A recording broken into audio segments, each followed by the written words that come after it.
ମୁଁ ଯେମିତି ଆପଣଙ୍କୁ କହିଥିଲି ଆପଣଙ୍କ ପାଇଁ ନେଇ ଆସିବି JTS କଟଅଫ୍ ମାର୍କ 2023 ଏକ ଭିଡ଼ିଓ। ଆସନ୍ତୁ ଦେଖିବା JTS କଟଅଫ୍ କେତେ ମାର୍କ ରଖିଥିଲେ ଆପଣ ନିଜକୁ ନିଶ୍ଚିନ୍ତ ମନେ କରିବେ ଏକ୍ଜାମ୍ ପାଇଁ। Odisha JTS cutoff mark 2023। ବର୍ତ୍ତମାନ ଆମେ ଦେଖିବା पेपर 1 रो। एटा हला साइंस पिलांकर, एटा हला आर्ट्स पिलांकर। देखंतु जति आपण यूआर कैटेगरी बिलोंग करचंती तार आपण 135 रु 140 रखिचंती। जति आपण एससीबीसी रु बिलोंग करचंती तार आपण 130 रु 135। जति आपण एससी कैटेगरी बिलोंग करचंती 110 रु 120।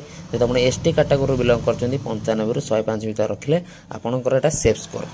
आर्ट्स जति समिति हम देखिबा 130 रु 135 यूआर पिलांक पई, एससीबीसी पिलांक पई 125 रु 130, एससी पिलांक पई 100 रु 110, एसटी पिलांक पई 85 रु 95। एबे हम देखिबा पेपर 2। आपण माने जान जेन सब पेपर 2 साइंस रे टिके कटअप अधिका जीवो आ पेपर 2 आर्ट्स रे टिके कटअप कम जीवो।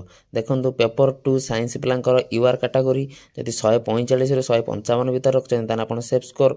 एससीबीसी पिलांक पई 140 रु 150 रखिले सेफ स्कोर, एससी पिलांक पई 125 रु 130 रखिले सेफ स्कोर, एसटी पिलांक पई 110 रु 115 रखिले सेफ स्कोर।